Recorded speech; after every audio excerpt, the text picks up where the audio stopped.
But we're going to start with a brand new Canadian refugee resettlement program. The federal government has created a dedicated stream for human rights defenders. It is the first of its kind, according to the UN Refugee Agency. Marco Mendicino is Minister of Immigration, Refugees and Citizenship. He joins me from Toronto. Minister, good evening and thank you for joining us. Good evening. Thanks for having me. You bet. So first of all, explain to me what a human right defender is in terms of this particular program and this new stream that you're announcing. Well, the United Nations has established some conventions around the definition of human rights defenders. And what we are principally talking about are those individuals who are very much active in the sphere of upholding human rights. We're talking about individuals who report, for example, journalists on events which the public needs to remain informed about. And we have today, as you pointed out, created a first of a kind, a dedicated stream that will allow a pathway to permanent residency for those human rights defenders who will be identified with two partners that we are collaborating with, Frontline Defenders and protectdefenders.eu. They have an abundance of experience in identifying human rights defenders around the world, but we're also going to put a real focus on collaborating with many organizations here at home. For example, Rainbow Railroad, with whom we've done some work in resettling refugees for members of the LGBTQ2+ community. So this is a historic program. It's just a start, but it builds on an incredible foundation of work that Canada does in the resettlement humanitarian space, and obviously very proud to have announced it this morning. And how did you come up with 250 people as a cap to this? Well, first and foremost, we took advice from our partners in this space, but also every time we break new ground, as we have done by creating a pathway, we use pilots to ensure that the program works well, that there's integrity in it.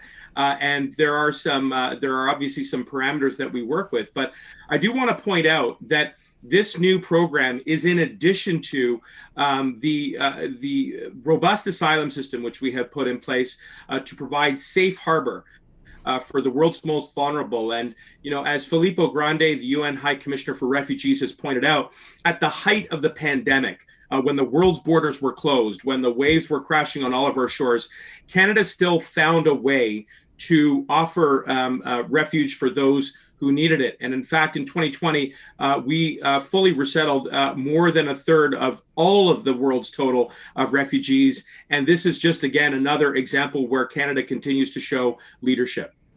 I hear what you're saying, but this is a very targeted stream, and we are the first to do it, as you were pointing out, and you've come up with a number, presumably, you know, based on the intel that you have. But I'm curious to know whether there's some flexibility built into that. In other words, if you recognize more than the cap that you have set, that this is fluid enough, flexible enough that you can respond to that. Yeah, I appreciate the question. And I think at its simplest, you're asking, will this be enough to accommodate? And, you know, I am concerned, like you, like your viewers, about the number of incidents that involve threatening, harassment, intimidation, and even assassination and death that is being visited upon journalists and other human rights defenders who are trying to promote human rights, who are trying to promote democracy. And at a time when democracy is under siege as a result of authoritarian regimes and organized crime, Canada has a role to play. And I think I've shed some light on how we have been able to continue to do that throughout the pandemic, despite all of the disruption, the systemic barriers that it has posed. We've kept corridors open. And by putting forward this pilot project, which is, again, a first of its kind in the world, we are blazing a new trail here in a way to offer a safe harbor for human rights defenders, journalists, and other vulnerable populations, women and LGBTQ2 members of the community who are often particularly singled out for injustice. And by doing so, by putting in place this pilot project, we are going to be able to do even more. Well, here's another trail that you can blaze. You have been talking about for a while a plan to bring Afghan interpreters and their families that worked with our forces during the involvement in the war to Canada. We ended the combat mission, as you know, in 2011, pulled troops out in 2014. What's taking so long? Well, first, I would point out that we have in the past blazed that trail. We have already settled roughly 800 Afghans who assisted the Canadian effort, but we're not going to stop there. And right now, as I've said, we completely appreciate just how grave the situation is in Afghanistan. I'm working very closely with my colleagues at DND and Global Affairs. We've got a team that's on the ground right now to make sure that we fully appreciate the security requirements so that we can bring back those Afghans, those interpreters, those locally engaged staff, their family members as quickly as possible. But we have to get the operation right.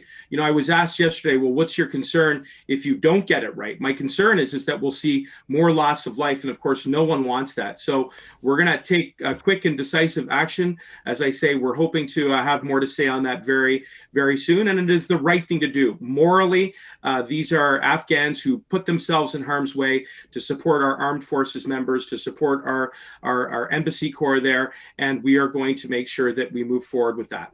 Yeah, I think everyone wants you to get it right. I totally get that. But when you talk about a program that was in 2009, that's well over 10 years ago. So again, it seems like an awfully long time to be able to figure this out. So how soon? Well, look, just to be clear, the situation that existed in 2009 is very different than the situation today, not least of which the most material change in circumstances is that the United States and coalition partners are in the process of withdrawing from that region, which is why the sectarian violence that is being generated by the Taliban is of predominant concern, not only in the regions, but equally in the capital, in Kabul. So we have to go through this meticulously. We are going to act decisively. We want to get it right for the Afghans that we want to do right by, as well as our teams who are there to support them. Okay, but before I let you go, let's talk about the border. So what can you tell us about what we're expecting there? The Prime Minister talked to the premiers. The target is mid-August to reopen to the fully vaccinated Americans. Should Canadians with, a double dose expect to be allowed to cross the land border into the U.S. for non-essential reasons in mid-August as well?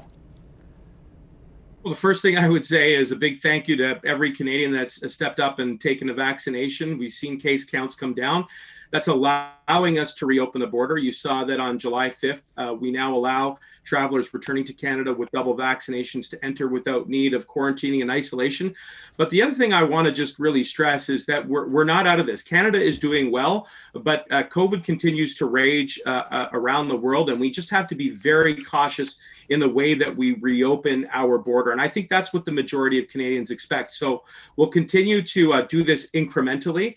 I think that thus far, stage one of the reopening has gone well, but there are still some things that we've got to undertake, and we'll have more to say about that hopefully in the very short term.